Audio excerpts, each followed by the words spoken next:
بسم الله الرحمن الرحيم. الحمد لله الذي أنزل على عبده الكتاب ولم يجعل له عوجا قيما لينذر بأسا شديدا من لدنه ويبشر المؤمنين الذين يعملون الصالحات أن لهم أجرا حسنا ماكثين فيه أبدا وينذر الذين قالوا اتخذ الله ولدا ما لهم به من علم ولا لآبائهم كبرت كلمة تخرج من أفواههم إن يقولون إلا كذبا فلعلك باخع نفسك على آثارهم إن لم يؤمنوا بهذا الحديث أسفا إنا جعلنا ما على الأرض زينة لها لنبلوهم أيهم أحسن عملا وإنا لجاعلون ما عليها صعيدا جرزا أم حسبت أن أصحاب الكهف والرقيم كانوا من آياتنا عجبا إذ أوى الفتية إلى الكهف فقالوا ربنا آتنا من لدنك رحمة وهيئ لنا من أمرنا رشدا فضربنا على آذانهم في الكهف سنين عددا ثم بعثناهم لنعلم أي الحزبين أحصى لما لبثوا أمدا نحن نقص عليك نبأهم بالحق إنهم فتية آمنوا بربهم وزدناهم هدى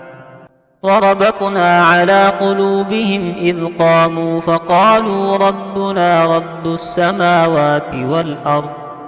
لن ندعو من دونه إلها لقد قلنا إذا شططا هؤلاء قوم اتخذوا من دونه آلهة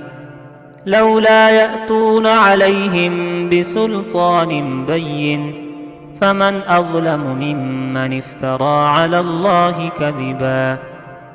وإذ اعتزلتموهم وما يعبدون إلا الله فأووا إلى الكهف ينشر لكم ربكم من رحمته ويهيئ لكم من أمركم مرفقا وترى الشمس إذا طلعت تزاور عن كهفهم ذات اليمين وإذا غربت تقرضهم ذات الشمال وهم في فجوة منه ذلك من آيات الله من يهد الله فهو المهتد ومن يضلل فلن تجد له وليا مرشدا وتحسبهم أيقاظا وهم رقود ونقلبهم ذات اليمين وذات الشمال وكلبهم باسط ذراعيه بالوصيد لو اطلعت عليهم لوليت منهم فرارا ولملئت منهم رعبا وكذلك بعثناهم ليتساءلوا بينهم قال قائل منهم كم لبثتم قالوا لبثنا يوما أو بعض يوم قالوا ربكم أعلم بما لبثتم فابعثوا أحدكم بورقكم هذه إلى المدينة فلينظر أيها أزكى طعاما فليأتكم برزق منه وليتلطف ولا يشعرن بكم أحدا إنهم إن يظهروا عليكم يرجموكم أو يعيدوكم في ملتهم ولن تفلحوا إذا أبدا وكذلك أعثرنا عليهم ليعلموا أن وعد الله حق وأن الساعة لا ريب فيها إذ يتنازعون بينهم أمرهم فقالوا ابنوا عليهم بنيانا ربهم أعلم بهم قال الذين غلبوا على أمرهم لنتخذن عليهم مسجدا سيقولون ثلاثة رابعهم كلبهم ويقولون خمسة سادسهم كلبهم رجما بالغيب ويقولون سبعة وثامنهم كلبهم قل ربي أعلم بعدتهم ما يعلمهم إلا قليل فلا تمار فيهم إلا مراء ظاهرا ولا تستفت فيهم منهم أحدا ولا تقولن لشيء إني فاعل ذلك غدا إلا أن يشاء الله واذكر ربك إذا نسيت وقل عسى أن يهديني ربي لأقرب من هذا رشدا ولبثوا في كهفهم 300 سنين وازدادوا 9 قل الله أعلم بما لبثوا له غيب السماوات والأرض أبصر به وأسمع ما لهم من دونه من ولي ولا يشرك في حكمه أحدا واتل ما أوحي إليك من كتاب ربك لا مبدل لكلماته ولن تجد من دونه ملتحدا واصبر نفسك مع الذين يدعون ربهم بالغداة والعشي يريدون وجهه ولا تعد عيناك عنهم تريد زينة الحياة الدنيا ولا تطع من أغفلنا قلبه عن ذكرنا واتبع هواه وكان أمره فرطا وقل الحق من ربكم فمن شاء فليؤمن ومن شاء فليكفر إنا أعتدنا للظالمين نارا أحاط بهم سرادقها وإن يستغيثوا يغاثوا بماء كالمهل يشوي الوجوه بئس الشراب وساءت مرتفقا إن الذين آمنوا وعملوا الصالحات إنا لا نضيع أجر من أحسن عملا أولئك لهم جنات عدن تجري من تحتهم الأنهار يحلون فيها من أساور من ذهب ويلبسون ثيابا خضرا من سندس واستبرق متكئين فيها على الأرائك نعم الثواب وحسنت مرتفقا واضرب لهم مثل الرجلين جعلنا لأحدهما جنتين من أعناب وحففناهما بنخل وجعلنا بينهما زرعا كلتا الجنتين آتت أكلها ولم تظلم منه شيئا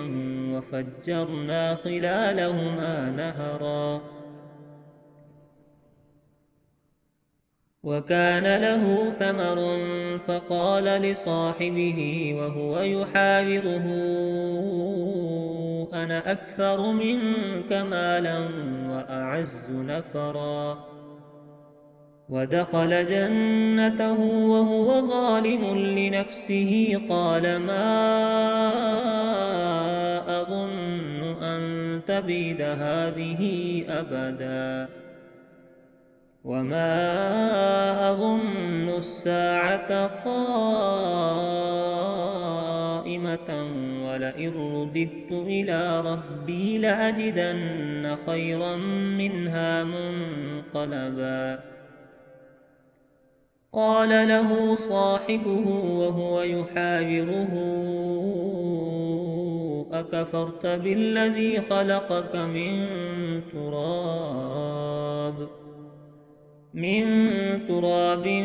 ثم من نطفة ثم سواك رجلا لكن هو الله ربي ولا أشرك بربي أحدا. ولولا إذ دخلت جنتك قلت ما شاء الله لا قوة إلا بالله إن ترني أنا أقل منك مالا وولدا فعسى ربي أن يؤتيني خيرا من جنتك ويرسل عليها حسبانا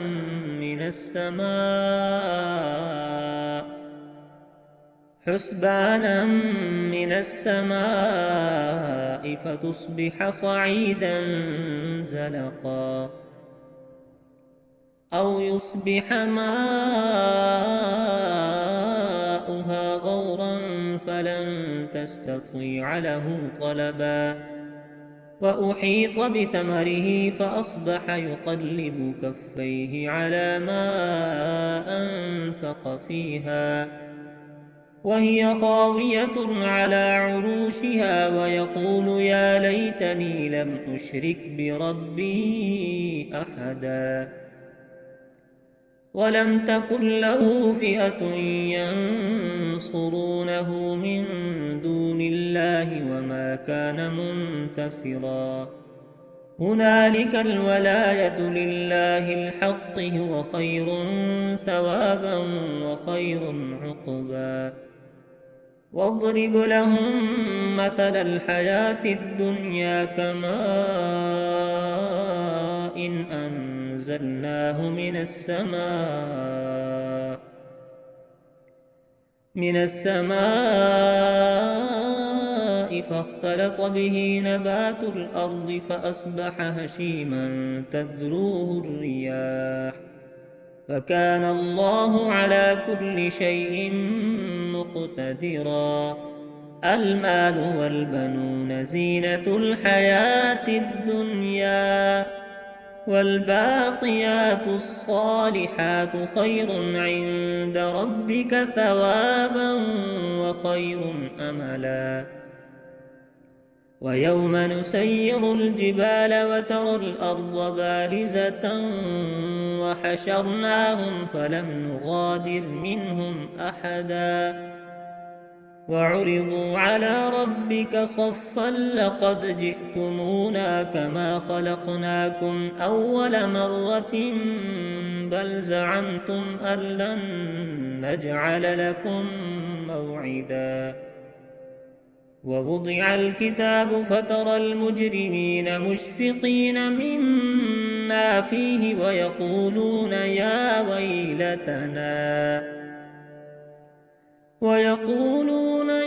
ويلتنا ما لهذا الكتاب لا يغادر صغيرة ولا كبيرة إلا أحصاها ووجدوا ما عملوا حاضرا ولا يظلم ربك أحدا. وإذ قلنا للملائكة اسجدوا لآدم فسجدوا إلا إبليس كان من الجن ففسق عن أمر ربه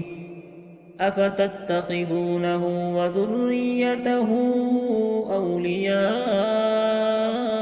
من دوني وهم لكم عدو بئس للظالمين بدلا ما أشهدتهم خلق السماوات والأرض ولا خلق أنفسهم وما كنت متخذ المضلين عضدا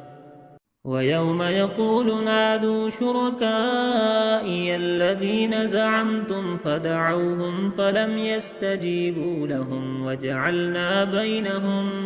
موبقا ورأى المجرمون النار فظنوا أنهم مواقعوها ولم يجدوا عنها مصرفا ولقد صرفنا في هذا القرآن للناس من كل مثل وكان الإنسان أكثر شيء جدلا وما منع الناس أن يؤمنوا إذ جاءهم الهدى ويستغفروا ربهم إلا أن تأتيهم سنة الأولين أو يأتيهم العذاب قبلا وما نرسل المرسلين إلا مبشرين ومنذرين ويجادل الذين كفروا بالباطل ليدحضوا به الحق واتخذوا آياتي وما أنذروا هزوا ومن أظلم ممن ذكر بآيات ربه فأعرض عنها ونسي ما قدمت يداه إنا جعلنا على قلوبهم أكنة أن يفقهوه وفي آذانهم وقرا وإن تدعهم إلى الهدى فلن يهتدوا إذا أبدا وربك الغفور ذو الرحمة لو يؤاخذهم بما كسبوا لعجل لهم العذاب بل لهم موعد لن يجدوا من دونه موئلا وتلك القرى أهلكناهم لما ظلموا وجعلنا لمهلكهم موعدا وإذ قال موسى لفتاه لا أبرح حتى أبلغ مجمع البحرين أو أمضي حقبا فلما بلغا مجمع بينهما نسيا حوتهما فاتخذ سبيله في البحر سربا فلما جاوزا قال لفتاه آتنا غداءنا لقد لقينا من سفرنا هذا نصبا قال أرأيت إذ أوينا إلى الصخرة فإني نسيت الحوت وما أنسانيه إلا الشيطان أن أذكره واتخذ سبيله في البحر عجبا قال ذلك ما كنا نبغي فارتدا على آثارهما قصصا فوجدا عبدا من عبادنا آتيناه رحمة من عندنا وعلمناه من لدنا علما قال له موسى هل أتبعك على أن تعلمني مما علمت رشدا قال إنك لن تستطيع معي صبرا وكيف تصبر على ما لم تحط به خبرا قال ستجدني إن شاء الله صابرا ولا أعصي لك أمرا قال فإن اتبعتني فلا تسألني عن شيء حتى أحدث لك منه ذكرا. فانطلقا حتى إذا ركبا في السفينة خرقها قال أخرقتها لتغرق أهلها لقد جئت شيئا إمرا. قال ألم أقل إنك لن تستطيع معي صبرا. قال لا تؤاخذني بما نسيت ولا ترهقني من أمري عسرا. فانطلقا حتى إذا لقيا غلاما فقتله قال أقتلت نفسا زكية بغير نفس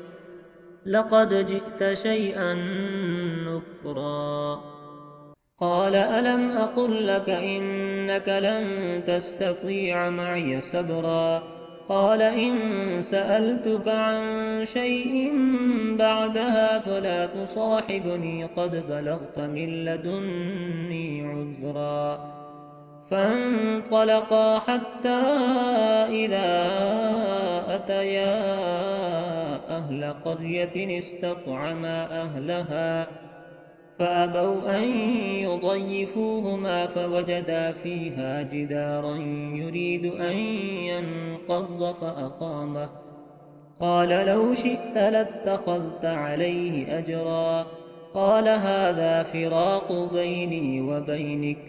سأنبئك بتأويل ما لم تستطع عليه صبرا. أما السفينة فكانت لمساكين يعملون في البحر فأردت أن أعيبها وكان وراءهم ملك يأخذ كل سفينة غصبا. وأما الغلام فكان أبواه مؤمنين فخشينا أن يرهقهما طغيانا وكفرا فأردنا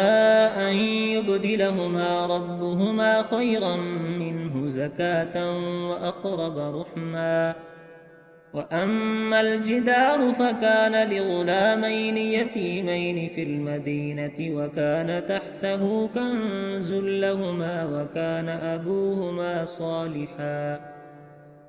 فأراد ربك أن يبلغا أشدهما ويستخرجا كنزهما رحمة من ربك وما فعلته عن أمري ذلك تأويل ما لم تستطع عليه صبرا. ويسألونك عن ذي القرنين قل سأتلو عليكم منه ذكرا. إنا مكنا له في الأرض وآتيناه من كل شيء سببا فأتبع سببا حتى إذا بلغ مغرب الشمس وجدها تغرب في عين حمئة ووجد عندها قوما. قلنا يا ذا القرنين إما أن تعذب وإما أن تتخذ فيهم حسنا. قال أما من ظلم فسوف نعذبه ثم يرد إلى ربه فيعذبه عذابا نكرا. وأما من آمن وعمل صالحا فله جزاء الحسنى وسنقول له من أمرنا يسرا. ثم أتبع سببا حتى إذا بلغ مطلع الشمس وجدها تطلع على قوم لم نجعل لهم من دونها سترا.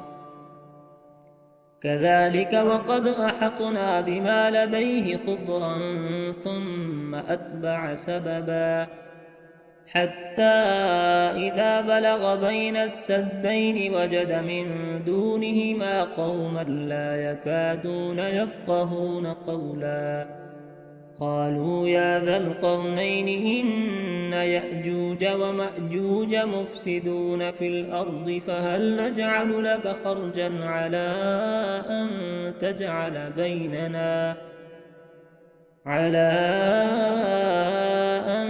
تجعل بيننا وبينهم سدا قال ما مكني فيه ربي خير فأعينوني بقوة أجعل بينكم وبينهم ردما آتوني زبر الحديد حتى إذا ساوى بين الصدفين قال انفخوا حتى إذا جعله نارا قال آتوني أفرغ عليه قطرا فما استطاعوا أن يظهروه وما استطاعوا له نقبا قال هذا رحمة من ربي فإذا جاء وعد ربي جعله دكاء وكان وعد ربي حقا وتركنا بعضهم يومئذ يموج في بعض ونفخ في الصور فجمعناهم جمعا وعرضنا جهنم يومئذ للكافرين عرضا الذين كانت أعينهم في غطاء عن ذكري وكانوا لا يستطيعون سمعا أفحسب الذين كفروا أن يتخذوا عبادي من دوني أولياء إنا أعتدنا جهنم للكافرين نزلا قل هل ننبئكم بالأخسرين أعمالا الذين ضل سعيهم في الحياة الدنيا وهم يحسبون أنهم يحسنون صنعا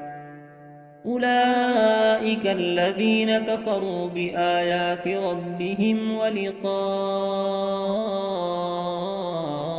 فحبطت أعمالهم فلا نقيم لهم يوم القيامة وزنا ذلك جزاؤهم